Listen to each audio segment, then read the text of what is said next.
The moon's enduring mysteries. Welcome, everyone, to a journey into the unknown right next door. For centuries, we've gazed at the moon, thinking of it as a silent, unchanging neighbor. But what if I told you that our closest celestial companion is a world buzzing with unexplained phenomena, geological activity, and chemical paradoxes that challenge everything we thought we knew? Unexplained surface phenomena. We often imagine the lunar surface as a simple canvas of gray dust and craters. However, recent discoveries have painted a far more complex and bizarre picture. We're talking about ghostly patterns with no physical height and patches of darkness that defy simple explanation, hinting at invisible forces at play. Why are there mysterious dark patches on the moon that defy our understanding of dust? Ah, an excellent mystery. Imagine you're a detective at a scene where the fingerprints are magnetic. That's what we have with these dark patches. The evidence suggests the lunar dust isn't just lying there. It's being actively and strangely compacted, perhaps by localized magnetic fields that are clumping it together, hiding the brighter rock beneath. It's a genuine whodunit where the chief suspects are invisible forces and the sun's own breath. We're the ghostly white swirls painted across the lunar landscape. Think of the solar wind as a constant spray of cosmic paint that darkens the moon's surface over millions of years. The lunar swirls are like intricate stencils, created by localized magnetic fields that act as umbrellas, shielding the surface below from this darkening spray. So what you're seeing isn't something added, but rather the pristine original surface preserved in beautiful, ghostly patterns where the magnetic field stood guard.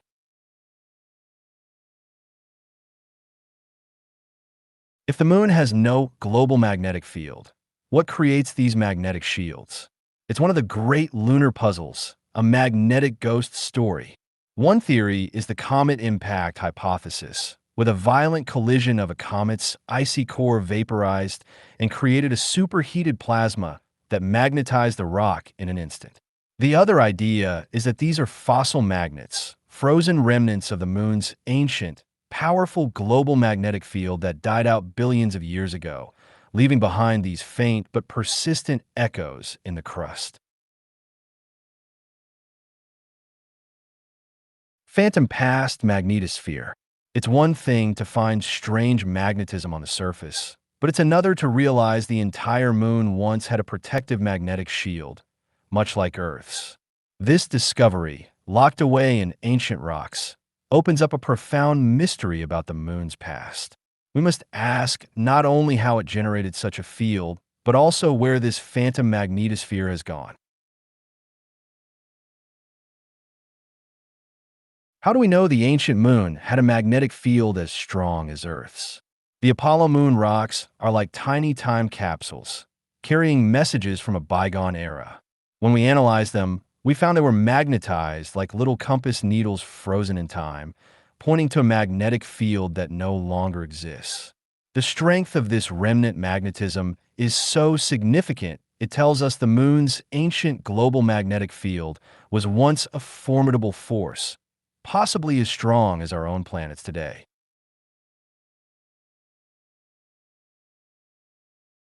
What could have possibly powered a dynamo inside such a small celestial body? Powering a planetary dynamo requires a churning, molten metallic core, and the moon's core is tiny, a true David in a world of Goliaths. The leading idea is a clever two-stage process. First, simple convection in the liquid core did the work, and later, as the inner core began to crystallize, it released energy and stirred the remaining liquid for another billion years. It's like a cosmic engine that had a backup generator to keep the lights on long after it should have faded.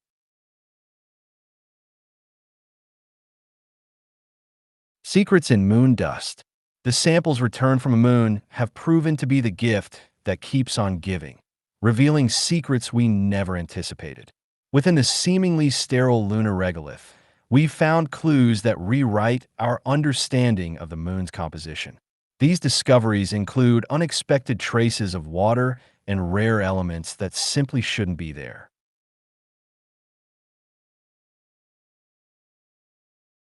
Why is the discovery of water inside tiny glass beads a game changer for lunar science? Finding water in these lunar glass beads is like finding a sealed bottle of ancient air on a shipwreck. It's a pristine sample of the past.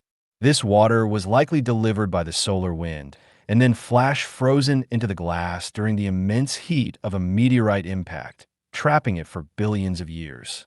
This discovery suggests the moon's mantle is far wetter than we ever imagined, turning our desert moon into a potential oasis of resources.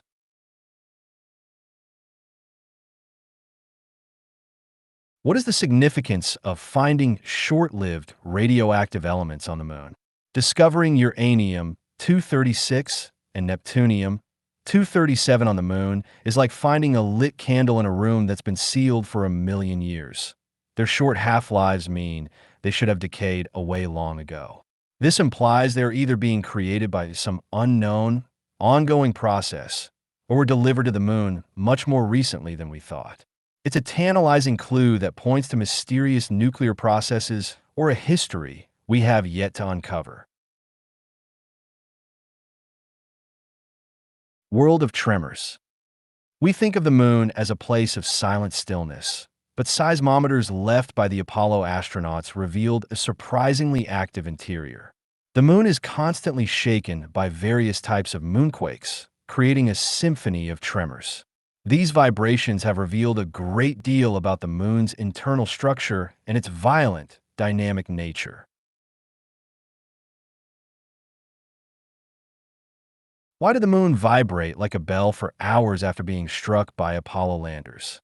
The famous bell-like ringing isn't because the moon is hollow, but because it's incredibly dry and fractured, making it a perfect echo chamber. On Earth, water in the rock acts like a sponge, damping seismic waves, but the moon's bone-dry, broken-up surface lets them reverberate for hours. So, instead of a hollow shell, picture a giant, rigid crystal ball where vibrations can bounce around unimpeded for a very, very long time. What causes the different kinds of moonquakes that constantly shake our satellite? The moon experiences a fascinating quartet of quakes: deep tremors caused by Earth's tidal pull, thermal quakes from the crust expanding in the sun, and impact from meteorites.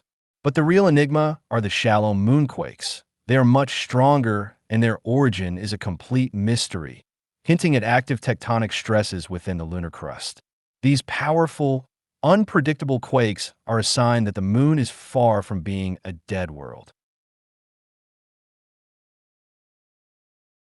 Case of young volcanoes. For decades, the consensus was that lunar volcanism died out billions of years ago, leaving the moon a cold, geologically dead relic. But recent observations have uncovered features that look astonishingly young, forcing us to reconsider this fundamental assumption. These discoveries suggest the moon may have been volcanically active in the relatively recent past, and perhaps still is.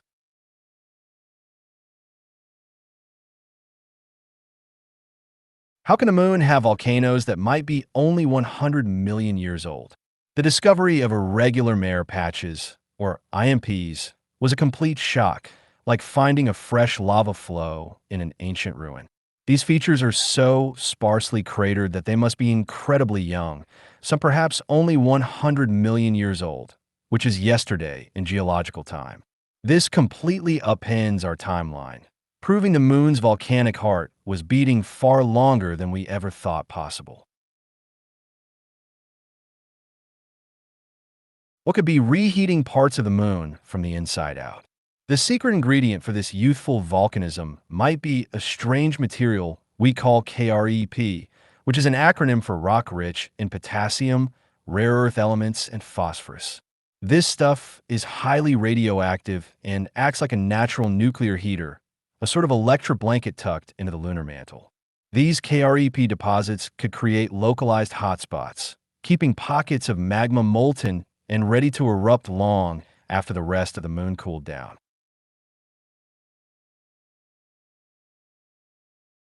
The moon's two faces. One of the moon's most profound and visible mysteries is its dramatic two-faced nature. The side we see is dominated by vast, dark lava plains, while the far side is almost entirely different, with a thicker, more heavily cratered crust. This fundamental asymmetry suggests a cataclysmic event in the moon's past that shaped its two hemispheres in radically different ways.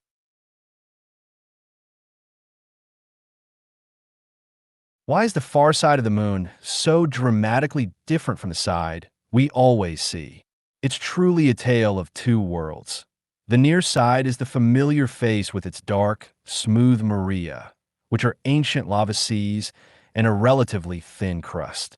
But the far side is a rugged, alien landscape, almost entirely devoid of maria and covered in a crust that is significantly thicker and more mountainous. This stark dichotomy is a giant clue that the moon's history was not a gentle one.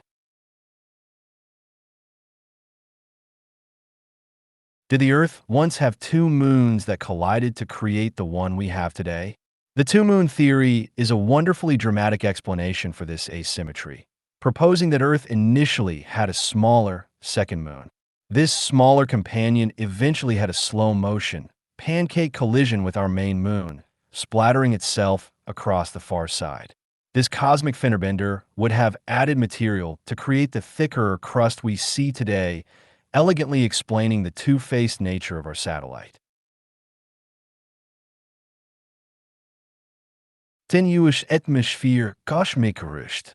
When we think of the moon, we imagine a place without air or water, where chemistry has ground to a halt. Yet we found evidence of a tenuous atmosphere and, most bizarrely, rust. These discoveries force us to ask how such processes can occur in an environment we thought was completely inert. How can a moon have rust when it lacks the necessary oxygen and water? Finding hematite, or rust, on the moon is chemically baffling because it requires oxygen, which the moon doesn't have. The most mind-bending theory is that the oxygen is coming from Earth, traveling 239,000 miles on the solar wind. As the moon passes through Earth's magnetotail, it gets blasted with oxygen from our upper atmosphere, which then combines with lunar water ice to form this cosmic rust.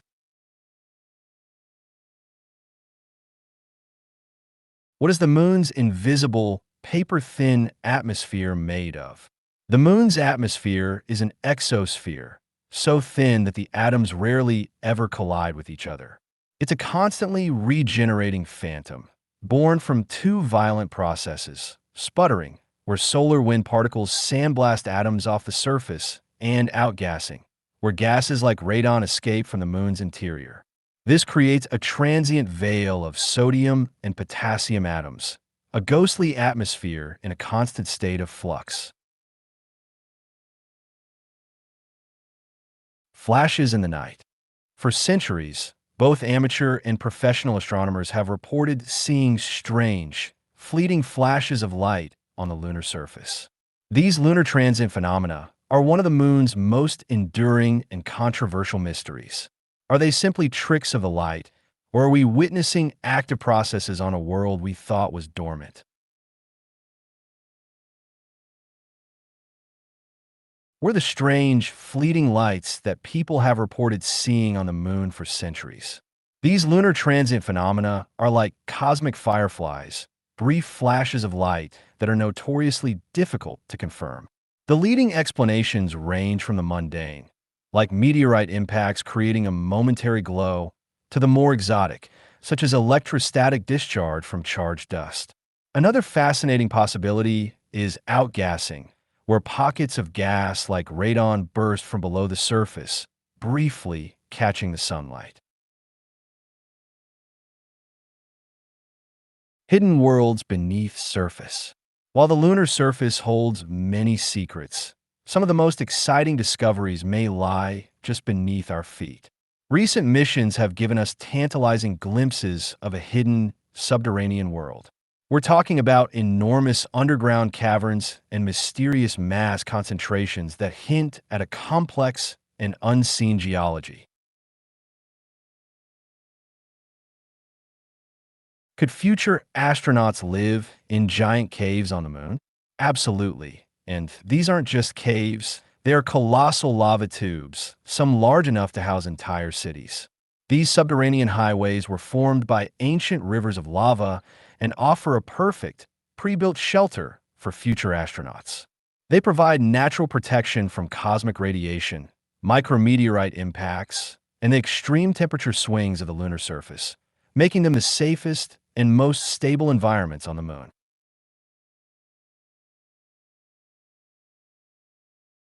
What is the colossal, dense anomaly hiding beneath the moon's South Pole Aitken Basin?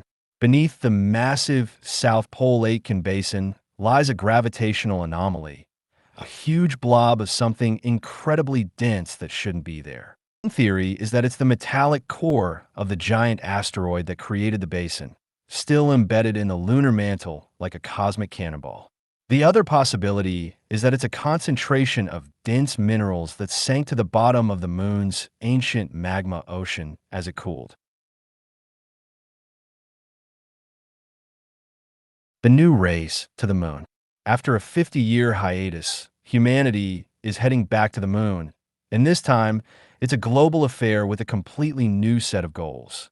This new lunar era is not just about flags and footprints. It's about science, resources, and establishing a permanent foothold in the cosmos. We are at the dawn of a new age of lunar exploration, driven by both national space agencies and ambitious private companies.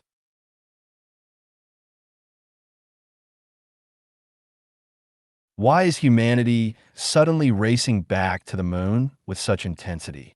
The primary driver of this new lunar rush is the confirmation of vast quantities of water ice at the lunar poles, a resource that changes everything. NASA's Artemis program aims to establish a sustainable human presence on the moon, using this water for life support and to create rocket fuel. Ultimately, the moon is seen as a crucial stepping stone, a training ground and refueling station for the much longer journey to Mars. What secrets are we hoping to unlock with the first ever samples from the moon's far side? China's Chang'e 6 mission is revolutionary because it brought back the first ever samples from the moon's mysterious far side, specifically from the giant South Pole Aitken Basin. These rocks are a scientific holy grail, as they could be material from the lunar mantle, blasted to the surface by the ancient impact. Analyzing them will give us unprecedented insight into the moon's asymmetry and the very building blocks of the inner solar system. Moon's origin story crisis. For decades, we've had a compelling story for how the moon was born, the giant impact hypothesis. But this elegant theory is now facing a major crisis, one that strikes at the very heart of the evidence. The chemical fingerprints of the Earth and Moon are just too similar, creating a puzzle that has sent scientists scrambling for new explanations. Why does the leading theory of the Moon's creation have a fatal flaw? The giant impact hypothesis says the Moon is mostly made from the remains of a Mars-sized impactor called Theia. But the problem, the isotopic crisis, is that lunar rocks have an identical isotopic signature to Earth rocks. They are like chemical twins. If the moon were mostly Theia, it should have a different signature. So this perfect match is a devastating blow to the theory as it stands.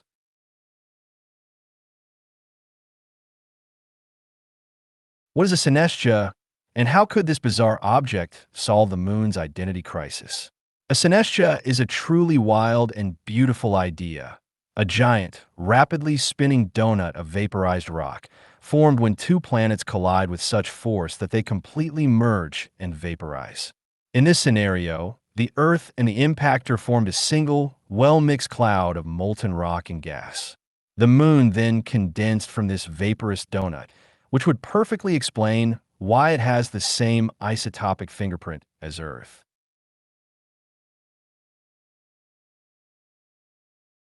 Artificial moon hypothesis.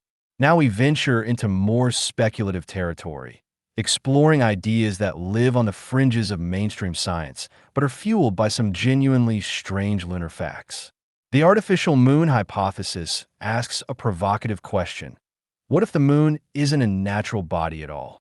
This idea is fed by a series of cosmic coincidences and anomalies that some argue are too perfect to be random chance.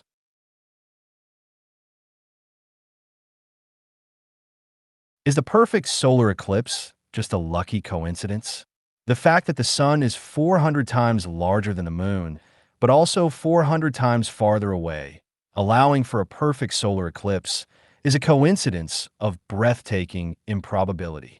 From no other planet in our solar system can such a perfect eclipse be seen. While science calls it a happy accident, others see this perfect celestial alignment as a statistical miracle that begs for a deeper explanation.